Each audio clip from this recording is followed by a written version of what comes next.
दिन रात रहिला जागल हो लोगवा कहेला पागल हो।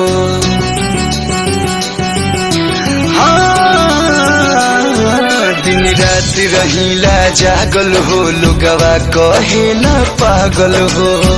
छोड़ के तू गइलू विश्वास नइखे होत।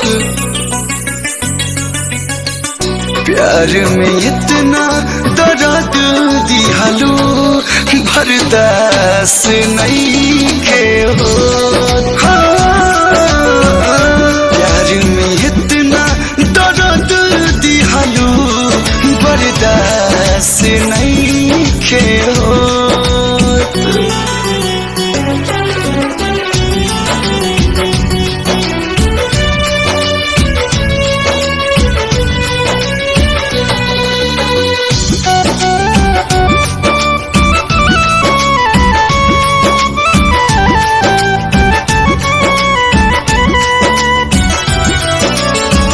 याद बढ़िया बता पल पल सतावता छछने करे जावा दिल धड़कावता।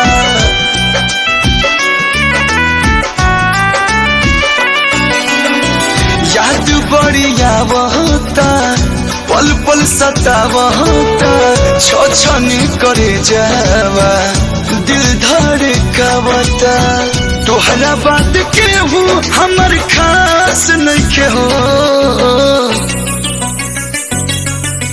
प्यार में इतना दर्द दिहलू बर्दाश्त नइखे हो।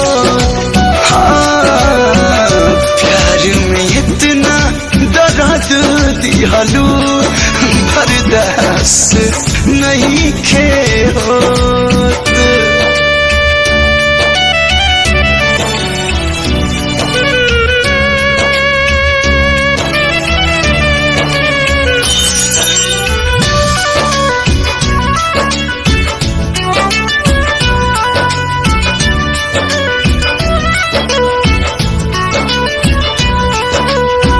चैन कहाँ पाई हो लागे मर जाई हो। हंसता सभे कलू दुख कैसे बताई हो।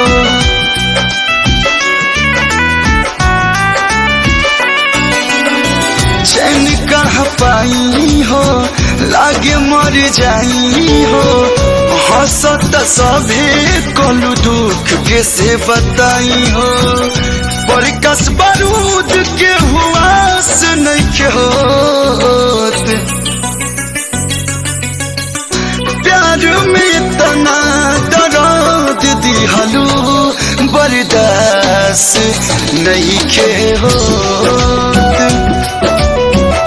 प्यार में इतना दर्द दिहलू बर्दाश्त